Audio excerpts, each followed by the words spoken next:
I saw this inside the Navy's indoor ocean. This was I'm here at the Navy's indoor ocean at Carter Rock. This is the biggest wave pool in the world, and they can make all kinds of different waves so they can test, scale ships, and make them better before they actually go out on the open ocean. I came in and I'd seen some pictures. Simulating I just walked in ocean. here, and it's insane.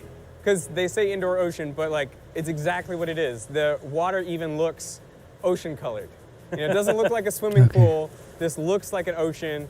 Looks like a test facility. Creating the It wave. is huge. It is 360 feet long in this dimension, 240 feet long in that dimension. It's 20 feet deep, just about the size of a football field out there. The dome above us was the largest freestanding dome for a while. Largest freestanding dome in the world. Yep. Okay, it's for training. In this pool, they can make waves of all shapes and sizes using huge paddles that line 2 walls of the pool. We have 216 individual wave makers. We can make waves from negative 45 degrees up to 135 degrees, which is kind of coming right back at it. We are now behind the big paddles that make the waves. These 216 paddles Engines. are programmed to move in incredibly well choreographed ways so that they can produce reproducible, perfect size, Okay, perfect frequency satisfying. waves that go across the entire pool. You can see these air bellows that are what's making the angular motion. That vertical piece is the force transducer. The other force transducer is right up on the top. There are lots of wave pools in the world, but what makes this one different is control. You can create waves of a specific amplitude and frequency and do so repeatedly. Should we try a 1 hertz? Yeah. Do me a favor and dial up 1 hertz. Amplitude will be 0.078 at 1 hertz. Hey, go ahead and send it from 0, please. And so this is the Yeah, using largest wave we walkie-talkie. can make at 1 hertz. That's based on the motion and power requirement for the wave maker. There's something a bit like surreal about watching this because it almost looks like an ocean, Yeah. except you never see waves this regular out Yep. there. Correct. One of the fundamental characteristics of a wave is its wavelength, the distance from one crest to the next. The first thing most people learn about waves is they transmit energy rather than material from one place to another. In this case, as the wave travels to the right, the water molecules themselves basically move along circular paths. And the deeper the water, the smaller this motion. Okay. All motion stops at a depth equal to half the wavelength. This is known as the wave base. But even in an ideal water wave, the molecules do drift a bit in the direction of wave motion, and this is because the molecules travel faster the higher up they are. So they move farther at the top of their loop, then they move backwards at the bottom, creating a spiral path. This place is perfect for observing properties of different waves. I asked Miguel to show me some waves with different frequencies but the same amplitude. So what I'll have them do now is I'll have them stop this wave and this change the frequency. Because we're at 0.6, we'll go to 0.5, so it'll be a Is it the 2-second same wave. amplitude? Here, I'm split screening waves with frequencies of 0.67, 0.5, and 0.33 hertz, all with the same amplitude. So, 2 things to notice. Even though they all have the same amplitude, the ones with higher frequency look like they have a greater amplitude because the slope of the waves is steeper. And second, the frequency of a wave affects its speed. High-frequency waves travel slower than low-frequency waves. In fact, as long as the water is deeper than the wave base, wave speed is inversely proportional to its frequency. They have a really cool demo that takes advantage of the different speeds of different frequency waves. You can see it starting here. They send out high-frequency waves first, followed by lower and lower frequency waves. And because the high-frequency waves travel slower, the lower frequency waves gradually catch up. Whoa. And they've timed it so that all the waves meet up at exactly the same time and place in the pool, and this causes the wave to break. The ocean engineers can do this again and again in exactly the same way, thanks to their precise control over the waves. This demo also nicely illustrates the principle of superposition, that when waves meet, they add together. The height of the water is equal to the sum of the heights of the individual waves meeting at that point. Business bigger wave. You can see how much bigger the amplitude is. Those individual waves weren't that big, but when you add them all together, you can make this big breaking wave. Okay. They can also take advantage of the superposition principle to create standing waves. So what's coming up next are two regular waves coming at each other, what we call the quilt wave. So we're going to have a wave coming this way and a wave going this way, and it's going to create standing waves. So there's two regular waves coming out, and if you look at the waves, it looks like a big quilt pattern out there. At some places in the pool, the waves always cancel out to 0 amplitude, and at other places, the waves add up for maximum amplitude. They can even send Gives waves me good from all design. directions, so they form circular wave fronts. And then all the wave energy is channeled into one spot they call the bullseye. And so now we're going to run the bullseye wave, which is essentially the same thing, but instead of having a line of waves, we're having it all coalesce at one individual point. So you can start seeing the waves are coming from the long bank here, and you can see they're making a spherical wave, and then you have another spherical wave coming from the short bank. And this is breaking due to the coalescing waves and the wave height being more than 1/7 of the wave length. A We bullseye. tried throwing some toys into the wave to see what would happen to them. Would they get pushed into the breaking wave? Even though there's not much net movement of the water, the ducky drifts with the waves and pretty quickly is pushed into the bullseye. How's the ducky doing? He's getting to the danger zone right now. It's starting to funnel him right into that breaking wave. Ooh, it's there. Getting up. Okay. Oh, it swamped it. That's amazing. That was right where we wanted it. Now, the real purpose of this facility is not to play with toys or make perfect, unnatural waves. It is to replicate on a small scale the types of waves Navy ships will encounter in the oceans of the world. Research engineers place ships modeled after billion-dollar vessels in the water to see how different designs actually Okay. behave in real-world conditions. Right now, this is Testing at the 45 board. degrees. It's going to be about a 5-inch significant wave height, which if we were to scale it up for this model would be 20-foot waves. When we're doing a free-running model like this, we usually run like a racetrack, like a big circle, or a figure-8 track, so we know the headings that we're running in, so that we can correlate that to, the full-scale vessel. For the model to provide an accurate representation of the real world, a lot of things must be taken into account. Is the water fresh? Fresh water. Okay, not Yep. salty. Nope, fresh water. So when you're in salty water, you're going to have a lot more buoyancy. So when we're ballasting our models, we have to make sure that they take into account that buoyancy difference. So when we go full scale, you're the same conditions. For fluid mechanics, I always expect that you have to keep the Reynolds number the same as in the real-world phenomena. But actually, to get the right wave dynamics, you have to use a different scaling, which is based on the Froude number. So the Froude number is a measure of the ratio of inertial to gravitational forces. It's equal to the flow velocity divided by the square root of the acceleration due to gravity times the characteristic length, like the length of the ship. In this case, the model ship's hull is 46 times smaller than the real thing, which means to get accurate data, it should be traveling at 1 over the square root of 46 times its real-world speed. And to make the footage from the model look the same as that from the full-size ship, you have to slow it down by a factor of the square root of 46, so roughly 6.8 times slower. I'm amazed at just how well these shots match. But of course, that's the idea. Scale the model and the waves so the physics are identical to a real ship out on the open ocean. The ride is just more Naturally, terrifying. I asked if I could go swimming in the pool, but they said very kindly, no way. No. The Okay. closest I could get would be on a little dinghy. This is our boat. Yeah, with don't a contaminate the water. It's pretty smooth sailing out here right now. Yep. No waves while we're out here. So, I'm assuming no one's ever been out here in waves? Nope. That's one of the no-nos they don't want us to do. Like, No. I guess it's a risk thing, so. This place seems like like a massive playground, kind of. It kind of is for engineers like us, where we kind of dork out on the science and what we're doing here.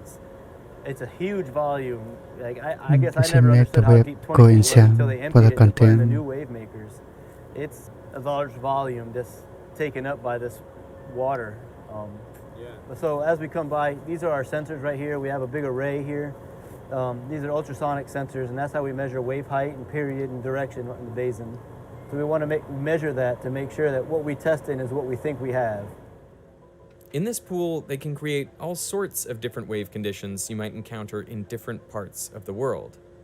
Most ocean waves are created by wind, and the strongest winds occur in and around storms.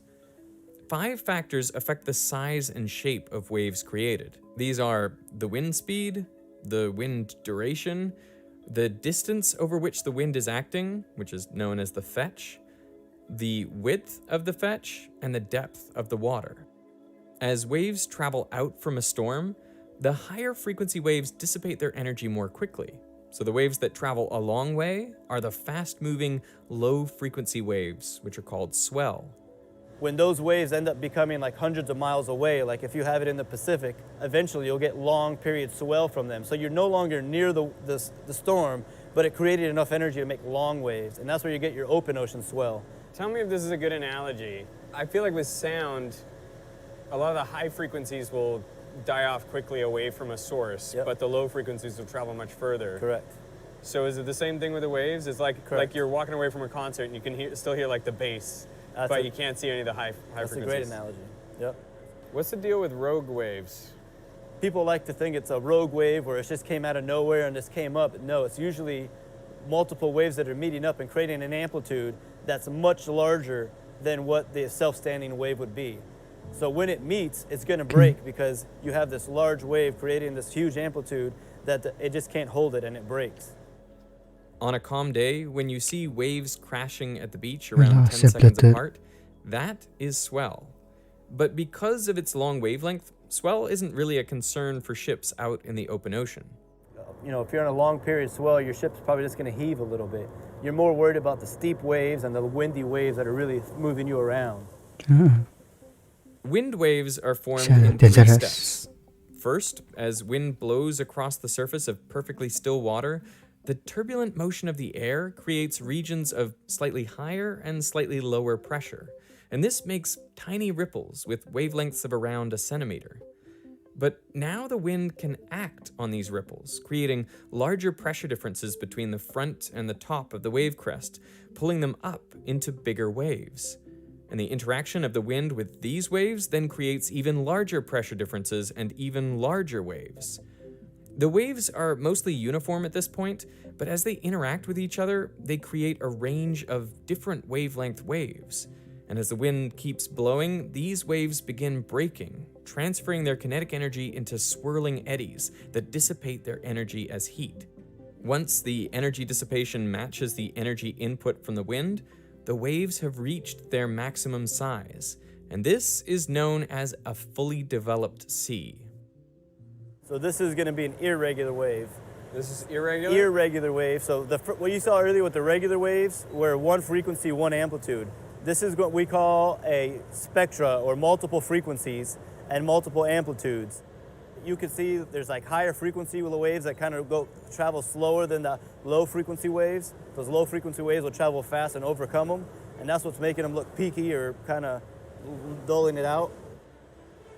What surprised me is that the different oceans of the world have different mixtures of wave frequencies, or different spectra, depending on their geography and the types of storms that occur there. For example, the North Sea and other small bodies of water have a peakier spectrum, and this is due to the limited fetch of storms that occur there. In the mid-Atlantic, a broader spectrum best describes the developing or decaying open ocean waves that you'd find there. And Yeah, in the a North lot- Atlantic, a lot the of steady storms wind there. across an open ocean produces the broadest spectrum of wind waves. So when testing, engineers first have to figure out where the ship will be deployed and which spectra best match these locations before creating them in the pool. For most people, I think an ocean is an ocean. But you're saying that there's sort of like different conditions depending on where you are? The destroyer, when I was in command, we did an operation off the coast of South Korea in the spring. Very rough sea keeping conditions. But then, like when you're crossing the Pacific, a lot of that is a lot calmer. So again, from there to the coast of South Korea to the Arabian Gulf, all those very different conditions.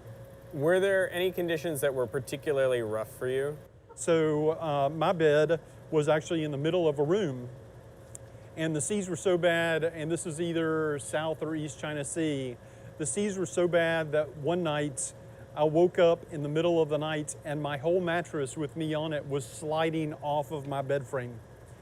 And that's a pretty significantly sized mattress, so you can imagine the seas we were in that night.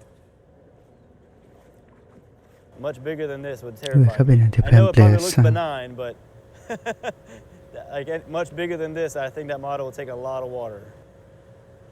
Why do you care about how much water goes on the deck? So on the back of this DDG is a helicopter landing pad. They don't want any water on the deck when a helicopter's about to land. That's a big problem. That's one of the tests that we do here is we'll put cameras to look at the deck and understand how much water washes on. Since I knew they wouldn't want to risk their fancy model in rough conditions, we brought along a little remote-controlled boat to test. Yeah, I wouldn't be happy on that boat. A lot of people would be getting seasick. But it looks cool. Whoa! Whoa, no! Is it gone? It's gone. No, it's right there. It came Whoa. up. It's upside down.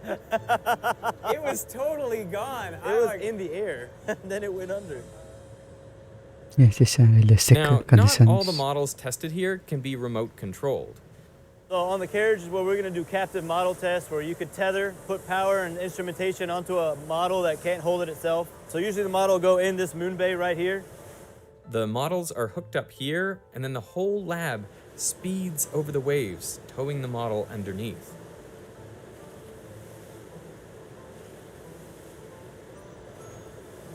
People have been making ships for thousands of years. Is there actually any innovation today? Most definitely. So sometimes, people say that's the way we've always done it.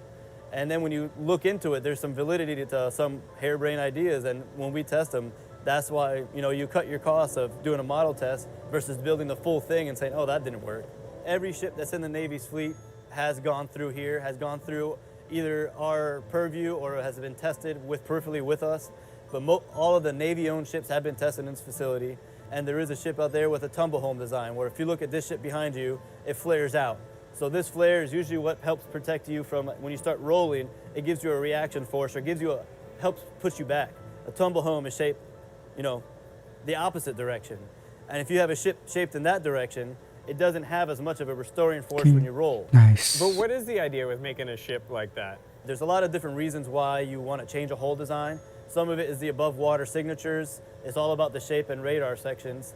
And there's a lot that goes into that. You always want to be stealthier. You always want to be faster. You always want to have more power. And that's always what, the innovations come. So most of the sailors aren't aware of the work that's going on in the background to support what they do. When I was in the fleets, and I've been in the Navy 27 years, I never had any idea, certainly not the magnitude of what they do. I'm not exaggerating when I say it's impacted every ship and submarine in the fleet. And then there's a lot to learn about the sea and our webs and all. It's how they tested all the boats and all, and ships, information. It's how